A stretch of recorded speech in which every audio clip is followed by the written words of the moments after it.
Hello प्यारे विद्यार्थियों, स्वागत है आप लोग को आपका चैनल आर्ट्स क्लासेस में। तो आज हम क्लास 12 के सोशियोलॉजी का गैर वस्तुनिष्ठ प्रश्न, ठीक है, यानी कि सब्जेक्टिव क्वेश्चन 2 अंक स्तरीय प्रश्न का जो होता है उनका जो है टोटल हम 12 क्वेश्चन देखेंगे इस वीडियो में। 12 क्वेश्चन जो है ऐसे क्वेश्चन है जो कि आपके 2025 एग्जाम के लिए काफ़ी इंपॉर्टेंट साबित होगा।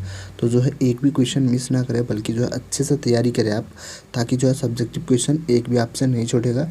आप एग्ज़ाम में जितना भी जाइएगा ना, तो 30 सब्जेक्टिव में से आपको जो है लगभग 5 सब्जेक्टिव इसी में से मिलेगा, ठीक है। तो आप लोग बेहतर तैयारी करने के लिए जो है, तो चलिए जरूर फर्स्ट सब्जेक्टिव क्या हो जाएगा। फर्स्ट सब्जेक्टिव देखिए, यहाँ पे बोला जा रहा है निर्देश आप लोग को पहले पढ़ना है, ठीक है। तो निर्देश क्या है, प्रश्न संख्या 1 से लेकर 25, यानी कि यहाँ पे टोटल 25 क्वेश्चन हमने लिया है, उसमें से 12 ही क्वेश्चन आज डील करेंगे, ठीक है। और बाकी के क्वेश्चन जो है नेक्स्ट वीडियो में डील करेंगे। तो 1 से 25 तक जो है लघु उत्तरीय प्रश्न है, किन्हीं 15 प्रश्नों के उत्तर दें, ठीक है। प्रत्येक प्रश्न के लिए जो है 2 अंक निर्धारित है, यानी 2 अंक का स्तरीय प्रश्न है। शब्द सीमा लगभग 40 से 50 शब्दों के बीच होना चाहिए, ठीक है। यानी आप कितने शब्द में लगभग लिखेंगे, तो 40 से 50, 30 भी आप लिख सकते हैं, आपका जो है 2 नंबर मिल जाएगा। तो आपका जो फर्स्ट क्वेश्चन क्या है, फर्स्ट क्वेश्चन है भारतीय समाज एवं संस्कृति की 2 विशेषताओं का वर्णन करें। और दूसरा आपका क्वेश्चन क्या हो जाएगा, भारतीय जाति व्यवस्था पर नगरीकरण के प्रभाव का वर्णन करें, ठीक है। यही सब क्वेश्चन आपको एग्जाम में देखने को मिलेगा, हूबहू यही सब क्वेश्चन 2025 के एग्जाम को देखने को मिलेगा आपको सोशियोलॉजी में। तो आपका पहला प्रश्न का आंसर देखेंगे। फर्स्ट का आंसर है भारतीय समाज एवं संस्कृति की 2 विशेषताएं इस प्रकार है। आपको फर्स्ट लाइन लिखना है, उसमें 1 नंबर में आपको दे देना है भारतीय समाज एवं संस्कृति के तहत तो जो है सभी लोगों को जो है इज्जत एवं प्रतिष्ठा का ख्याल रखा जाता है। यानी भारतीय समाज एवं संस्कृति, हमारे भारत में जो समाज है और संस्कृति है, उनमें जो है सभी लोगों को इज्जत, सम्मान, प्रतिष्ठा का ख्याल रखा जाता है। फर्स्ट आपको देना है ये विशेषता। दूसरा आपको विशेषता देना है भारतीय समाज एवं संस्कृति में सभी धर्मों का आदर एवं सत्कार करती है, ठीक है। हमारे भारत में जो है समाज में कैसा है, समाज और संस्कृति में कि सब धर्मों को आदर सम्मान देता है। तो आपको 2 ही विशेषता बताना, फर्स्ट हम आपको बता दिए, दूसरा भी बता दिए। ये दोनों को जो है दिमाग में फिट कर लीजिए और यही आंसर आपको दे देना है, आपको कुछ नहीं करना, बाकी आपको 2 नंबर मिल जाएगा। चलिए आपका नेक्स्ट जो है क्वेश्चन क्या था, नेक्स्ट आपका क्वेश्चन की ओर बढ़ेंगे। 2 नंबर का 2 नंबर क्वेश्चन क्या है, देखिए ध्यान से, भारतीय जाति व्यवस्था पर नगरीकरण के प्रभावों का वर्णन करें, ठीक है। तो चलिए नगरीकरण जो भारतीय जाति का व्यवस्था है उसके नगरीकरण पर प्रभाव डालेंगे, यानी कि उसके बारे में बताएंगे। तो आपका 2 नंबर का जो है आंसर हो जाएगा, नगरीकरण के कारण आज जो है जाति बंधन टूट रहे हैं। यानी नगरीकरण के कारण जो है जाति बंधन टूट रहे हैं। अब नगरों में कारखानों की संख्या बढ़ रही है, यानी कि नगर जो होता है, शहर होता है, सिटी, उसमें कारखानों की संख्या बढ़ रही है, जिसमें कि सभी जाति के व्यक्ति एक साथ काम करते हैं, ठीक है। यानी कोई भी कारखाना है, फैक्ट्री, उनमें हर जाति के लोग काम करते हैं। पैसे के लिए तो हर जाति, यानी उसमें जाति नहीं देखा जाता है, उसमें सब लोग मिलजुल कर काम करते हैं। एक फैक्ट्री में एक साथ बैठकर भोजन करते हैं। इसमें जो है नगरों में छुआछूत की भावना भी लुप्त प्राय हो चुका है, ठीक है। यानी कि छुआछूत जो चलता था पहले, वो अब जो है हट चुका है लगभग, ठीक है। 90% जो है छुआछूत का सिस्टम ही ख़त्म हो गया, क्योंकि फैक्ट्री में सब लोग काम करते हैं ना, तो सब मिलजुल कर ही एक साथ भोजन करते हैं, एक दूसरे से बांट कर मिलजुल कर खाते पीते हैं। तो ये चीज़ जो है लुप्त हो गया, ठीक है, गायब हो गया। तो यहीं पे जो है नगरीकरण, यहाँ पे बोला जा रहा है कि आज जो है जाति बंधन टूट गया, ठीक है। तो इनका आंसर आपको यही लगाना है, 2 नंबर का, दिमाग में फिट कर लीजिए। चलिए आपका जो है तीसरा क्वेश्चन क्या है, तीसरा क्वेश्चन है धर्मनिरपेक्ष की 2 विशेषता जो है बताना आप लोगों को। क्वेश्चन क्या था, आप लोगों को क्वेश्चन हम दिखा देते हैं। तीसरा क्वेश्चन क्या था, तीसरा क्वेश्चन देखिए, यहाँ पे बोला जा रहा है धर्मनिरपेक्षता की 2 विशेषताओं का उल्लेख करें, मतलब उसके बारे में 2 विशेषता बताएं, धर्मनिरपेक्षता क्या होता है। तो चलिए आपका तीसरा का आंसर देखेंगे, जो है तीसरा का आंसर क्या हो जाएगा, धर्मनिरपेक्ष की 2 विशेषता इस प्रकार आपको लिख लेना है, ठीक है। और फर्स्ट आपको देना है, देश में सभी धर्मों का आदर के भाव से देखा जाता है। यानी देश में जो है सभी धर्म को आदर के भाव से देखा जाता है, यानी आदर सम्मान के भाव से देखा जाता है, उसे धर्मनिरपेक्ष बोलते हैं। धर्मनिरपेक्ष मतलब क्या होता है, समझ रहे हैं ना, कि एक ही देश में जो जिस भी देश हो, हमारा भारत तो सबसे पहले आता है, भारत में जो है सभी धर्मों का आदर सम्मान मिलता है, इसे धर्मनिरपेक्ष देश बोलते हैं। दूसरा आपको जो है लगाना है, किसी भी व्यक्ति पर किसी धर्म का भार नहीं थोपा जाता है। यानी एक व्यक्ति है किसी पे, तो उसे धर्म का जो है भार उसको सौंपा नहीं जा सकता, थोपा नहीं जा सकता। सभी धर्म को जो है मान्यता देना ज़रूरी है यहाँ पर, ठीक है। ये नहीं बोला जा सकता है कि भारत में जो है एक ही धर्म का है, ठीक है, राज चल रहा है, ऐसा कुछ नहीं है। हमारे भारत जो है धर्मनिरपेक्ष देश है, तो यहाँ भारत का भी यहाँ पे बात नहीं उठा है, बट यहाँ पे लगाना आप लोगों को किसी भी व्यक्ति पर या किसी भी धर्म का भार नहीं थोपा जाता है। इसे ही यहाँ दो विशेषता हुई है धर्मनिरपेक्ष का। आप लोग आशा करता हूँ कि आप लोग समझ गए होंगे। धर्मनिरपेक्ष उसे ही बोलते हैं जहाँ पे कोई भी एक धर्म को वैल्यू ना देना, सब धर्मों को वैल्यू देना, उसे धर्मनिरपेक्ष बोलते हैं। चलिए अपन नेक्स्ट जो है 4 नंबर क्वेश्चन, आपका 4 नंबर क्वेश्चन क्या है, पैशाच विवाह को परिभाषित करें। पैशाच विवाह क्या है उसके बारे में आपको बताना है। तो चलिए इनका आंसर देखेंगे 4 नंबर का। 4 नंबर का आंसर है कन्या के मदहोशी हालत में उसके साथ शारीरिक संबंध बनाना या उससे विवाह करना ही पैशाच विवाह कहलाता है। बस आपको इतना ही आंसर देना है। चलिए नेक्स्ट आपका देखेंगे 5 नंबर क्वेश्चन। 5 नंबर क्वेश्चन क्या है, चलिए देखेंगे इनका 5 नंबर का क्वेश्चन आपको दिखा देते हैं। 5 नंबर का क्वेश्चन क्या बोला जा रहा है। 5 नंबर का क्वेश्चन है प्रधानमंत्री रोजगार योजना क्या है, यानी प्रधानमंत्री रोजगार योजना जो चलाया गया था वो क्या है, उनके बारे में आपको बताना है, ठीक है। तो चलिए इनका आंसर देखेंगे 5 नंबर का। 5 नंबर का आंसर आपका हो जाएगा, क्या हो जाएगा, भारत में शिक्षित बेरोजगारों के लिए स्वनियोजन उपलब्ध कराने के लिए भारत सरकार द्वारा 2 अक्टूबर को 1993 यानी 2 अक्टूबर 1993 को प्रारंभ की गई थी। इसी योजना को प्रधानमंत्री रोजगार योजना कहते हैं। बस इस टॉपिक को याद रखना है, ठीक है। यही टॉपिक को आपको याद रखेंगे तो आंसर आपको ऑटोमेटिक याद हो जाएगा। भारत में जो है शिक्षित बेरोजगार यानी जो पढ़े लिखे हैं, ग्रेजुएट करके भी बेरोजगार हैं, उसको कोई भी रोजगार या तो नौकरी नहीं मिली है, उसके लिए जो है सरकार जो है स्वनियोजन उपलब्ध कराने के लिए जो है भारत सरकार जो है 2 अक्टूबर का, ये याद रखना है आपको, तिथि याद रखना है, 2 अक्टूबर 1993 को प्रारंभ की थी। इस योजना को जो है प्रधानमंत्री रोजगार योजना कहते हैं, ठीक है। आपको इतना ही आंसर देना, इससे ज़्यादा नहीं देना, क्योंकि आपको 20 से 30, 30 से 40 शब्द में आंसर देना, उससे ज़्यादा नहीं, ठीक है। चलिए अपन नेक्स्ट देखेंगे 6 नंबर क्वेश्चन। 6 नंबर क्वेश्चन है जिला परिषद के अध्यक्ष के 2 कार्यों का वर्णन करें। आना, चलिए इनका आंसर देखेंगे 6 नंबर का। आपका 6 नंबर आंसर आपको देना है कि जिला परिषद के अध्यक्ष के 2 कार्य इस प्रकार से हैं, आपको डैश देना है। फर्स्ट आपका प्रकार लिखना है, वह प्रखंडों तथा पंचायत समितियों के कार्यों पर नियंत्रण रखता है, यानी वह जो है प्रखंड तथा पंचायत समिति होता है ना, प्रखंडों यानी एक प्रखंड हो गया, उनमें कई पंचायत समिति होता है, उनके जो काम पर जो है देख रेख करता है, नियंत्रण रखता है, उस पर ध्यान रखता है उनका काम क्या हो रहा है, कार्य क्या कर रहा है वो। और दूसरा जो इसका कार्य है यानी कि जिला परिषद का काम क्या है, वह जिला परिषद के बैठक बुलाता है, यानी जिला परिषद के जो है बैठक बुलाता है और उसकी अध्यक्षता करता है। यानी जिला परिषद मतलब समझ रहे हैं, जितना भी प्रखंड में पंचायत समिति हो गया, प्रमुख हो गया, उसको बुलाता है एक जगह पे, बैठक भी करता है, उसकी अध्यक्षता कौन करता है, तो जिला परिषद करता है। ये चीज़ याद रखिएगा आप लोग। तो जिला परिषद क्या हो गया, इनका 2 कार्य हो गया, आप लोग को बता दिए, ध्यान में रखिएगा और आप आंसर जाके वहाँ पे लिखिएगा, ठीक है। चलिए अपन नेक्स्ट देखेंगे 7 नंबर। 7 नंबर आपको क्वेश्चन हो जाएगा स्थानांतरित खेती क्या है, यानी स्थानांतरित खेती क्या है, इसके बारे में आपको बताना। ये खेती जो है काफ़ी इंपॉर्टेंट खेती, इसके बारे में जानना ज़रूरी है आप लोग को। चलिए इनका आंसर देखेंगे 7 नंबर का। 7 नंबर का देखिए आंसर क्या हो जाएगा, कृषि की वह प्रक्रिया जिसमें जंगलों का सफाई करके, यानी कृषि का वह प्रक्रिया है जिसमें जंगल को जो है साफ़ कर देता है काट के, उसके बाद वह गड्ढों को भी भरकर फसल उगाई जाती है और वहाँ की उर्वरता शक्ति खत्म होने पर स्थान भी बदल दिया जाता है। इसी प्रकार की खेती को जो स्थानांतरण कृषि कहते हैं, यानी खेती कहते हैं या तो कृषि कहते हैं। यानी किसी भी जंगल को जो है साफ़ करके वहाँ पर मतलब समझ लीजिए कि उपजाऊ ज़मीन नहीं है, उसको उपजाऊ ज़मीन बनाना ही जो स्थानांतरण कृषि कहते हैं। यानी जंगल को सफाई करता है, उसके बाद गड्ढा जो होता है छोटा छोटा गड्ढा, उसको भर कर उस पर फसल उगाई जाती है, वहाँ की उर्वरता शक्ति को ख़त्म होने पर भी स्थान भी बदल दिया जाता है। उसी प्रकार को जो है स्थानांतरण कृषि कहते हैं। आप लोग को याद रखना है, ध्यान से आप लोग को जो है याद करके ही जाना है। तो चलिए 8 नंबर क्वेश्चन है बालिकाओं यानी कि लड़कियों की 2 समस्याओं का उल्लेख करें। बालिकाओं की जो है 2 समस्या का उल्लेख करना, 2 समस्या उनको बताना। चलिए इनका आंसर देखेंगे 8 नंबर का।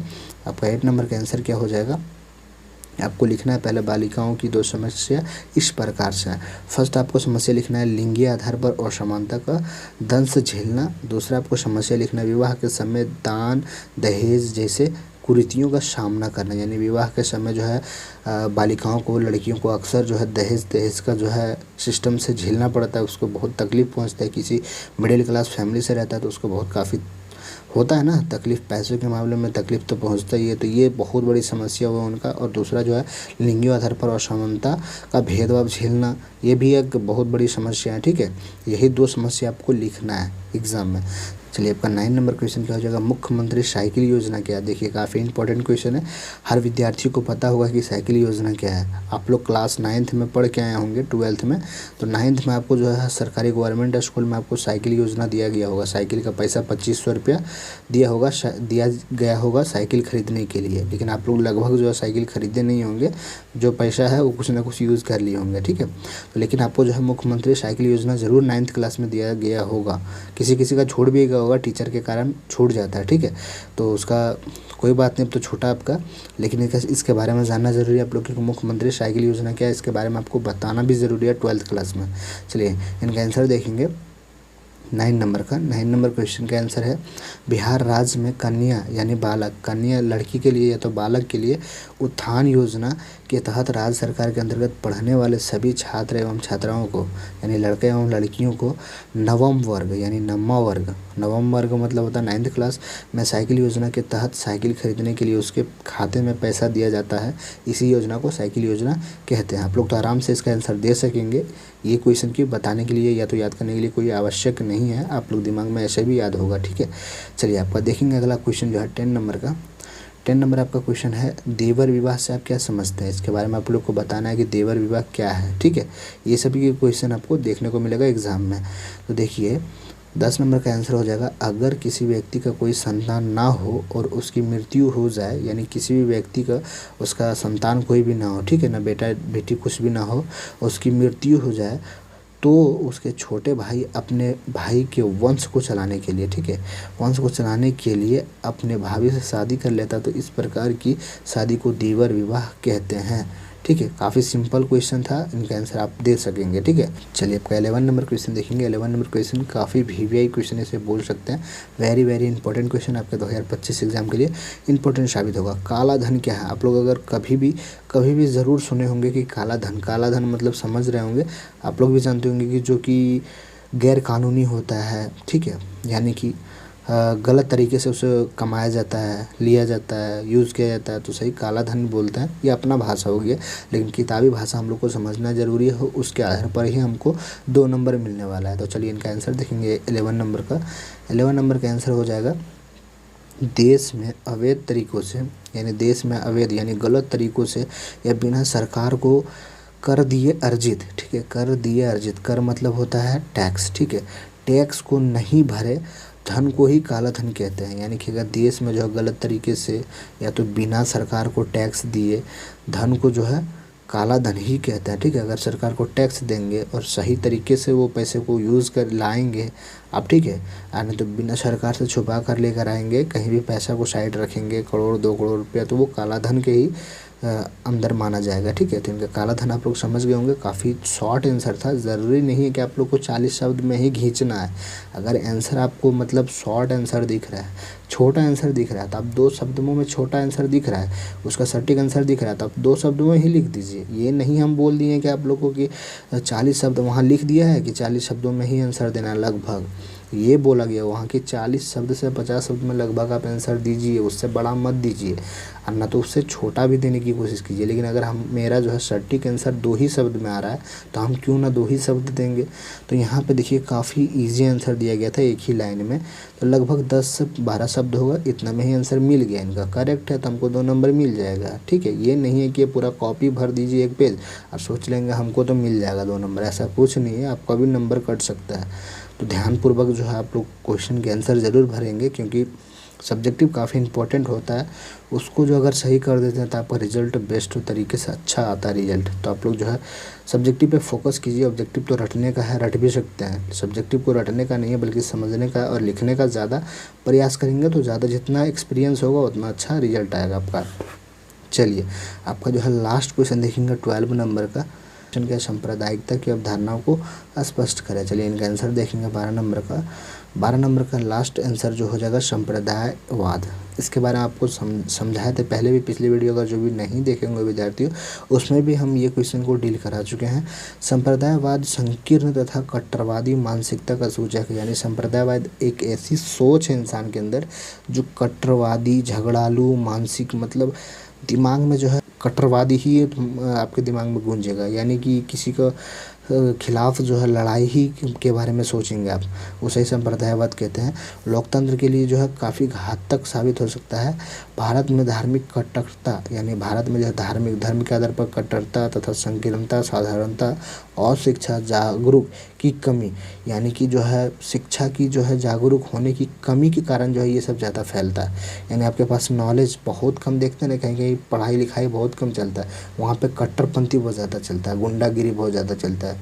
क्यों चलता है? वहाँ पे शिक्षा नहीं है और शिक्षा है वहाँ पे, तो वहाँ पे संप्रदायवाद ज़्यादा चलता है। उसे ही संप्रदायवाद बोलते हैं। जहाँ पे कट्टरपंथी गुंडागर्दी ज़्यादा चलता हो उसे ही संप्रदायवाद बोलते हैं। हम अपने भाषण में समझा दिए। यहाँ पे बोला गया संप्रदायवाद संकीर्ण तथा कट्टरवादी मानसिकता का सूचक है जो लोकतांत्रिक मूल्यों के लिए घातक है। भारत में धार्मिक कट्टरता तथा संकीर्णता, साधारणता और शिक्षा को जागरूकता की कमी निर्जाति केंद्रितता, पूर्वाग्रह, सामाजिक आर्थिक और समानता प्रशासनिक।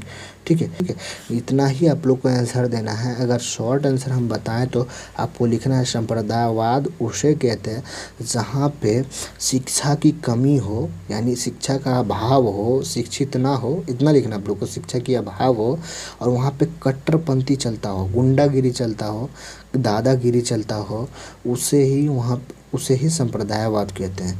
किसी की वहाँ पे एक इंसान की वहाँ पे राज चलता हो उसे संप्रदायवाद बोलते हैं। ठीक है, नियम और कानून के खिलाफ वहाँ पे कुछ भी काम होता हो वहाँ उसे ही संप्रदायवाद बोलते हैं। यह हो गया शॉर्ट आंसर हो गया इनका, और ये सब देंगे तो आपको उतना दिमाग में याद रहेगा नहीं, इसलिए लिखिएगा आप संप्रदायवाद उसे कहते हैं जहाँ पे शिक्षा की अभाव हो, शिक्षा की कमी हो, वहाँ पे कट्टरपंथी ज़्यादा हो, गुंडागिरी ज़्यादा चलता हो वहाँ पे। ठीक है, किसी एक इंसान का वहाँ पे यानी एक इंसान का वर्चस्व हो वहाँ पे, उसे ही संप्रदायवाद बोलते हैं। अपने आप तरीके से दीजिएगा, अपने तरीके से, ज़रूरी नहीं कि मैं जो बोल रहा हूँ उसका ही A to Z शब्द मैच करना चाहिए, थोड़ा थोड़ा चेंजेस भी चलेगा, अपने हिसाब से आप दीजिएगा।